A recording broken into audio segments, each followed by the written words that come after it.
আমরা তো সেই মদখোর, জুয়াখোর, বিড়িঘর, গাজারু, ছিনতাইকারী, নারী ধর্ষণ করে যারা, তাদের স্লোগান দিলাম অমুক ভাইয়ের চরিত্র ফুলের মতন পবিত্র, নামাজ পড়তো না এক ওয়াক্ত। কথা বলেন ঠিক কিনা?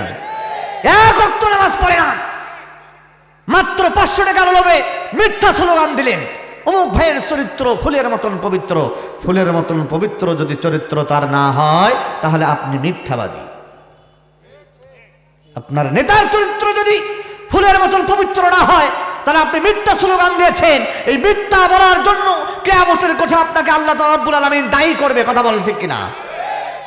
এই জন্য হাদিসের কথা, একজন চিটার বাটপার যদি মরে যায়, জানাজায় দাঁড়িয়ে আপনি মিথ্যা সাক্ষী দিতে পারেন না, সত্য কথাই বলবেন, লোকটার চরিত্রটা তাই বলবেন, বেশি বলার দরকার নাই, কমও বলা যাবে না। কথা বলেন ঠিক কিনা? একজন মুখখর, জেনাখর, মানুষ হত্যাকারী, অত্যাচারী, জালিম মরে গেছে, আর তারা আপনি ভয়ে বলেন হ্যাঁ লোকটা খুব ভালো গো, খুব ভালো, ও লোকের মতো লুকিয়ে না, এতই ভালো। ওটাকে ভয়ে বললেন না কি বললেন? আপনার মনকে প্রশ্ন করেন।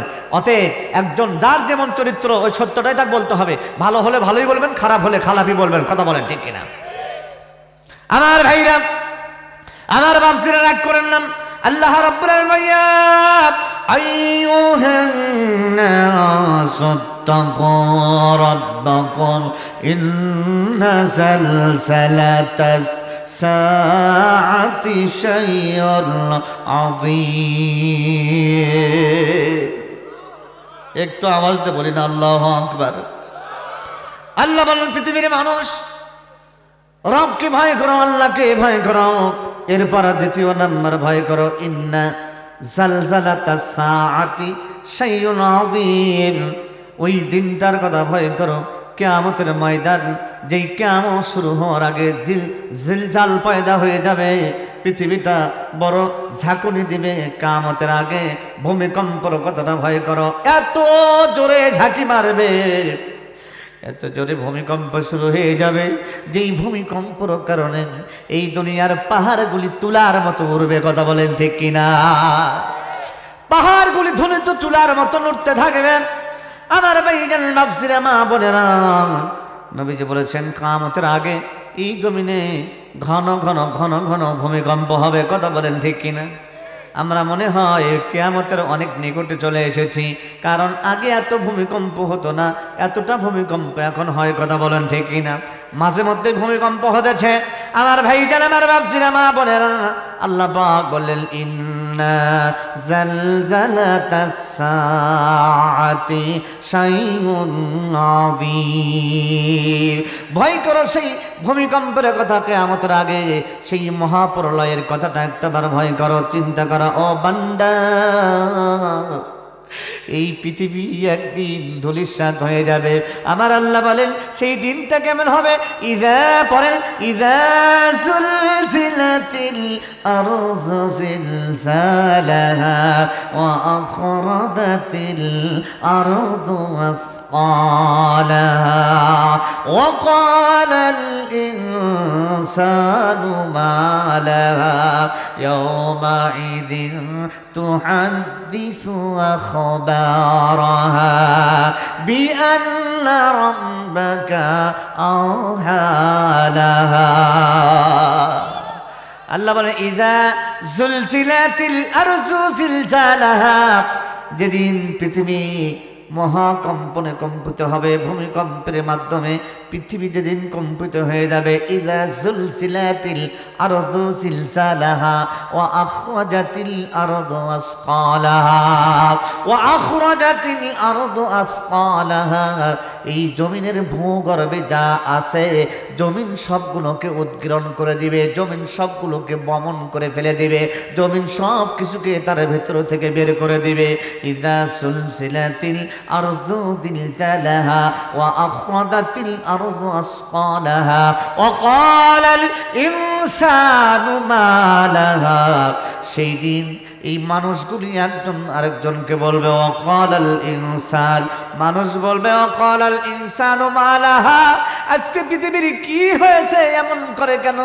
পৃথিবী টলমল করছে কসুর পাতার পানির মতো টলমল করছে, কখন যেন আমাদের ফেলে দিবে, এমন কেন হচ্ছে? পৃথিবীর সবকিছু বের করে দিতেছে, এমন কেন হলো পৃথিবীর? ওয়াকালাল ইনসানু মা লাহা, আজ পৃথিবীর কি হলো গো, পৃথিবীর কি হয়েছে, এমনটা কেন করেছে? আল্লাহ বলেন ওয়াকালাল ইনসানু মা লাহা ইয়াওমা ইযিন তুহাদ্দিসু আখবারাহা। শুধু তাই নয়, এই জমিনের উপরে দাঁড়িয়ে তোমার সর্বস্ব জিন্দিগিতে তুমি কি করেছো বান্দা? তোমার হায়াতে জিন্দিগিটা কেমন করে কাটায়েছ? তুমি রাতের অন্ধকারে কি করেছ, দিবালোকে কি করেছ, গোপনে কি করেছ, ভার্সিটির বারান্দায় কি করেছ, ভার্সিটির চত্বরে তুমি কি করেছ, কোন হোটেলে কি করেছ, কোন রেস্তোরাঁয় বসে তুমি কি করেছ? এই জমিন সম্পূর্ণ রেকর্ডটা কিয়ামতের ওই মুহূর্তে আল্লাহর দরবারে পেশ করবে। ইয়াউমাইদিন তুহাদ্দিসু আখবারাহা, সব খবর জমিন বলে দিবে। বাঁচার উপায় আছে? বাঁচার উপায় আছে? জমিন তো সব বলেই দিল, আমি কি করেছি, আমার সব গোপন তথ্য ফাঁস হয়ে গেল।